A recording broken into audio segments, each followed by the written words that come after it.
Hello and welcome back to the channel. Just out and about today, putting a few more miles on the bike. We've got 40 miles to go before it's ready for its service. So we're going to make the most of the sunshine and clock up to 600 miles. We're going to have a little chat about why I bought this bike. Well, initially I wanted to ride the Tet. I'd watched lots of YouTube videos of lots of other people doing it. Old Itchy Boots for a start, Adventure Spec guys, the Tam Podcast boys, the Lightweight Adventurers, and they'd all done it and it looked great. So that's what I decided I wanted to do, ride around Spain and Portugal and ride the Tet. They'd all done it, or most of them had done it, on CRF 300s. So initially that was going to be the bike I was going to buy. I test rode one and it was okay. However, I was slightly disappointed with 27 horsepower. I've only ever had bikes with 900 horsepower, sorry, 900 cc's or more. My very first bike was a GPZ 900 and 27 just didn't do it for me. So then I was on the lookout for another bike. The Tenere was a possibility. Tenere's got that lovely CP2 engine, fast bike, but it weighs 205 kilos. It's heavy, and it's a lot heavier than the 690. So the 690 weighs in, ready to go, curb weight wet at 159. Interestingly enough, the CRF Rally, I believe, comes in at 152 or 153. So there's not a lot in it. And even the L, the CRF 300L, comes in at 142. So it's only 17 kilos heavier than that, but with getting on for 3 times the power. But at 205, that was it for the Tenere. You start adding luggage, crash bars, racks, all that sort of stuff. That was going to end up being 230 kilos, and I didn't fancy lifting that up 10 times a day. So I went for the 690.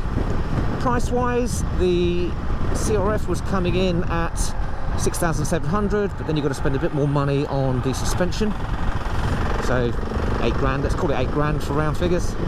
The Tenere is 10,800. And the 690 was 9.8. So it was certainly somewhere in the middle. And I was happy with that. I thought that was a good buy. In the end, I got mine from Laguna Performance in Ashford, who did me a very good deal. I took my wife with me.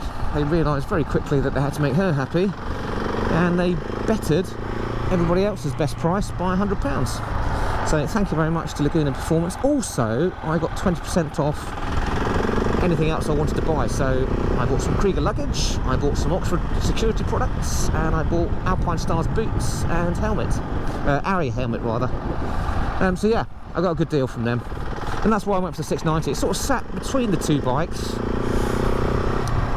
The CP2 engine in the Tenere is obviously a bit smoother than this one, but from 2019 this one's got the balancer shaft. It just ticked all the boxes, and that's why I went with this bike. So I have heavily modified it since I've had it, and we're going to take a quick look around the bike to see what I've done and also to tell you why. So we'll find somewhere to park up and we'll show you around. So the biggest mod that we've done to the bike, and indeed the most expensive, has been the Rade tower. I think it looks really good. That's not why I bought it. The reason I bought it was because, as you can see, it's much bigger than the original mast that's on the front of the bike, which gives you more wind protection. It genuinely does. When you're on A roads and possibly motorways, it does give you a lot more protection. The lights are, well, they're twice the output. Are they twice as good? Probably. The high beam's brilliant. Low beam, yeah, you could argue about that, but it's still better than the original. And the other function that it gives is somewhere for my navigation to go. So I have Garmin Montana up there, and I've also got a powered mount for my phone, that's quad lock, and that's also got the vibration dampener under there as well, so it stops the camera on your bike shaking to bits. Also, the dials are a lot higher up than they were before.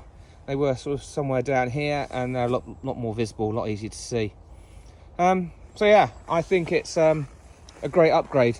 I was going to do an installation video of it when I installed it, but to be honest, the one on the Rade Garage website is so good.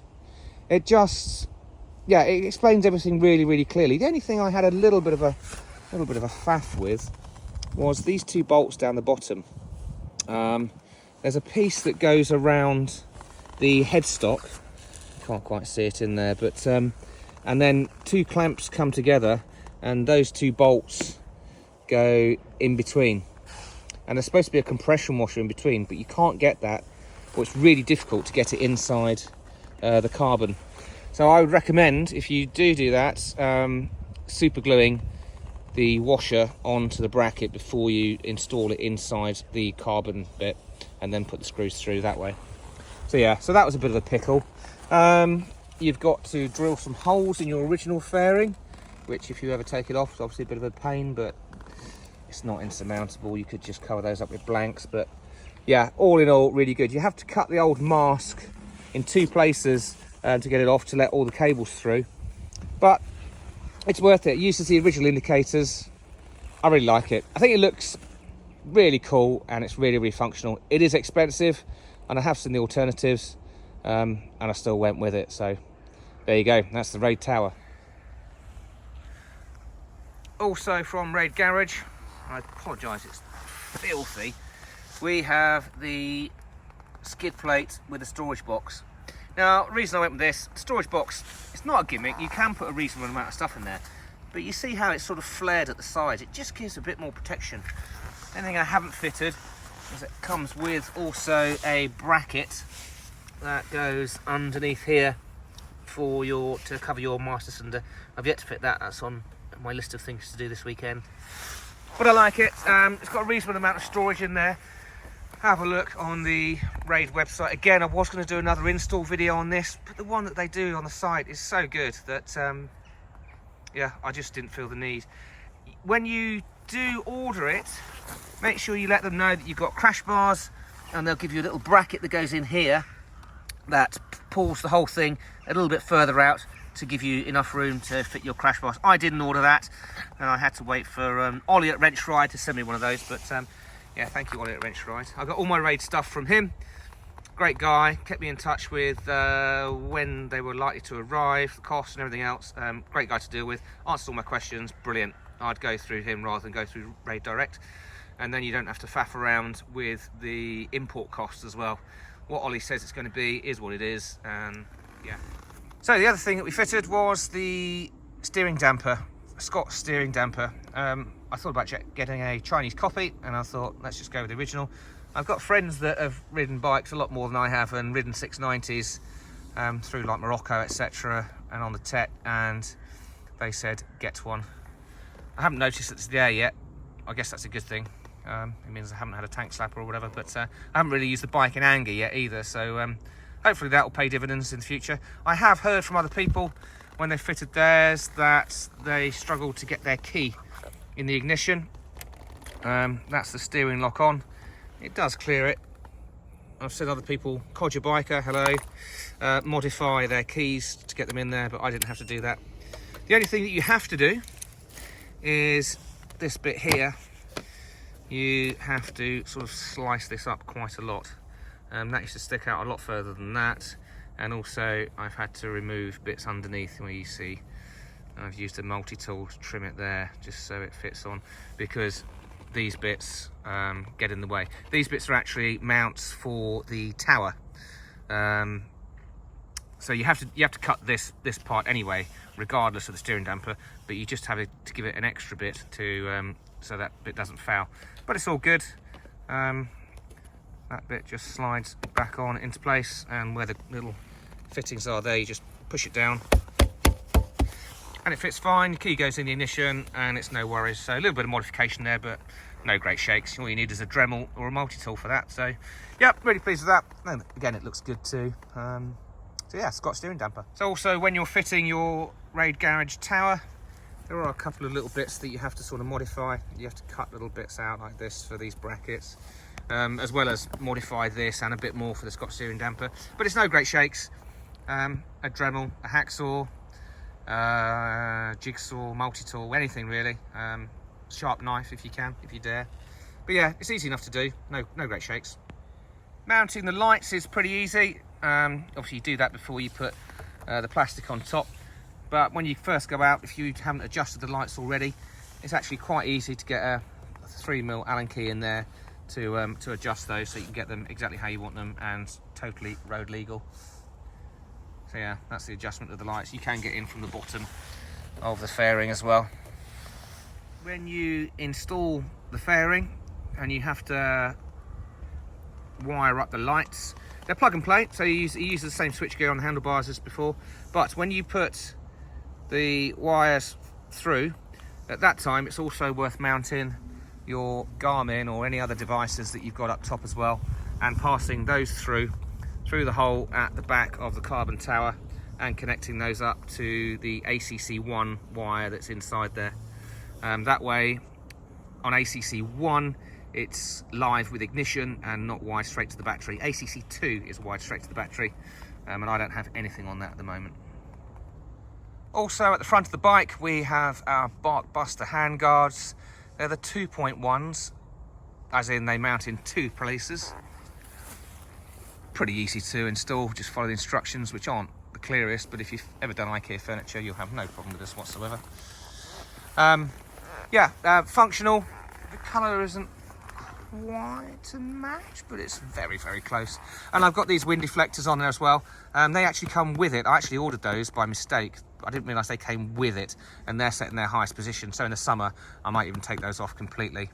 I've got these plastic covers on the end which protects the aluminium.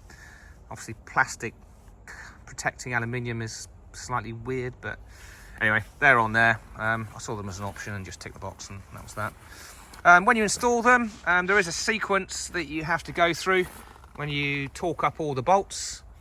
You have to do that in the right order. Oh, the only other thing I had to do was I had to undo the banjo bolt there and just move that slightly upwards so it didn't foul this fitting here. But no great shakes, all pretty easy to install. The other thing we've got at the front is our double take mirrors. Really like those. I've got this bracket on, which kind of isn't necessary because they do go straight into where the old mirrors attach, but it just adds a bit of height to them. I really like them. When you go on the trails, fold them in out the way, go back on the trails. You can have one just adjusted for when you're standing up and one for when you're sitting down, if you want to see what's behind you if you're doing a lot of standing up on the trail. So yeah, really like them. Pretty much indestructible. I was a bit dubious. I know everybody else has got them. I didn't really want to be a sheep, but after a couple of rides of having tree branches hitting my normal ones and them sort of flinging back into my face, it was quite an easy purchase and an easy decision to make. So yeah, really like those. Very functional, dead easy to adjust. Yeah, you always get the right position with them. Brilliant. Well worth the money. So just before we go, the only other thing I've got at the front of the bike is my Krieger haul loop. So if ever I'm stuck, then that can obviously be used to get the bike out of mud or wherever I'm stuck, assuming I've got someone to help me. And that's just tucked away under the fairing there.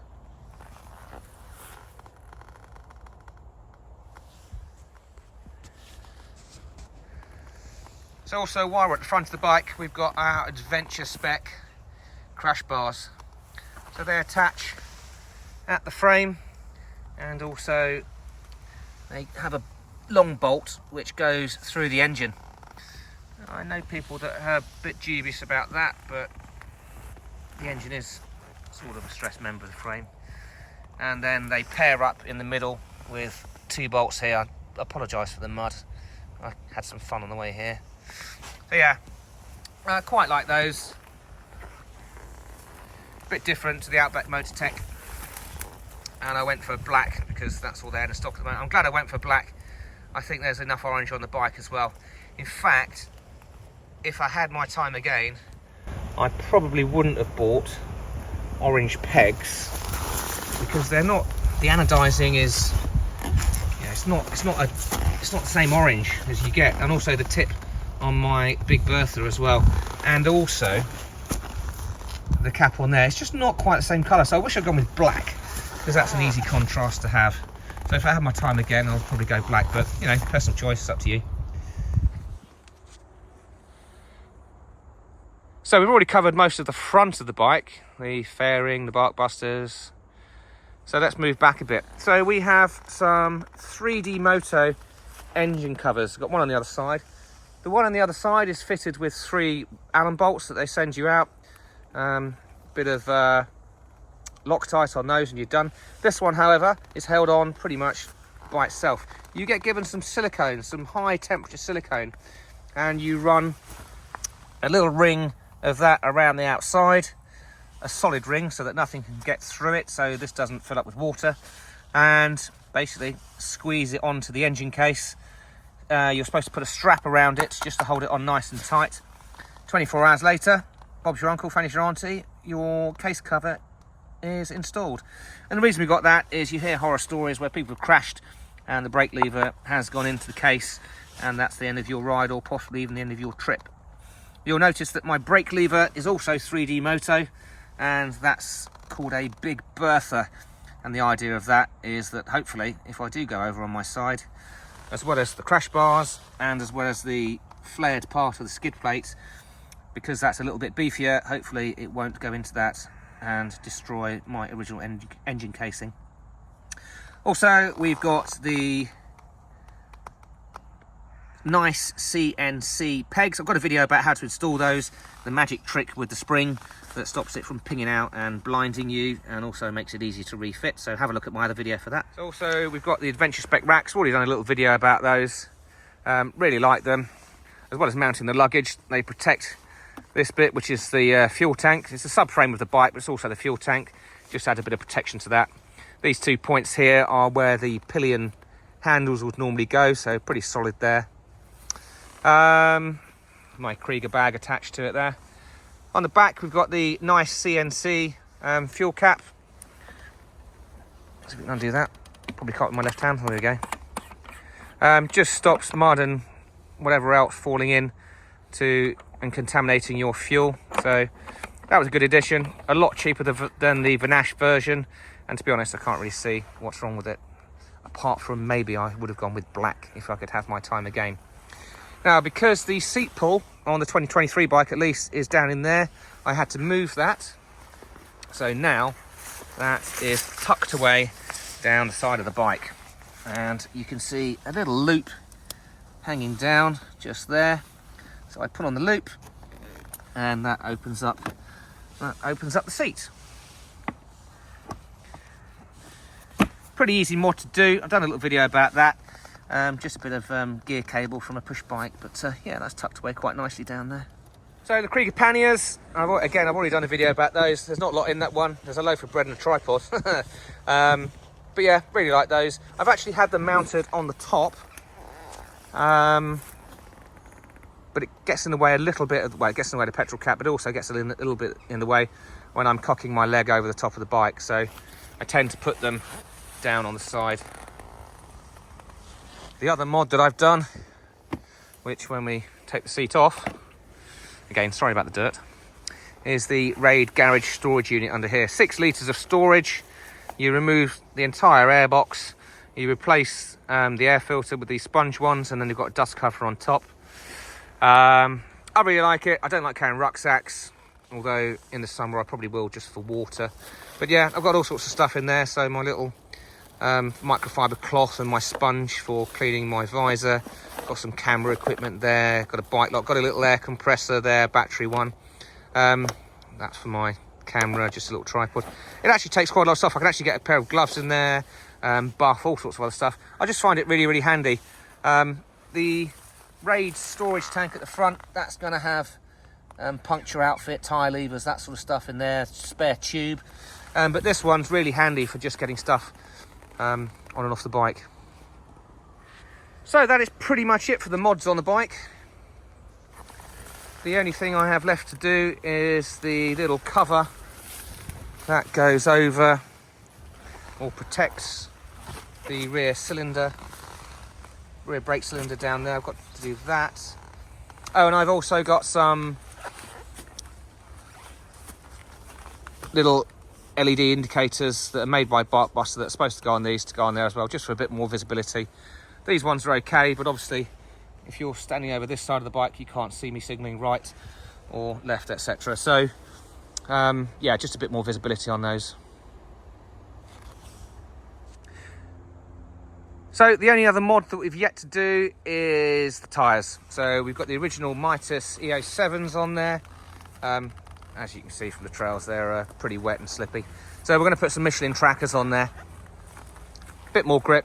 It's not going to get any better anytime soon. It's middle of November at the moment. So just for the winter, we'll put on some Michelin trackers, and we'll probably keep these Mitas EO7s for next summer. Right, that's it. Hope you liked the video. Like and subscribe if you wouldn't mind. It does help the channel.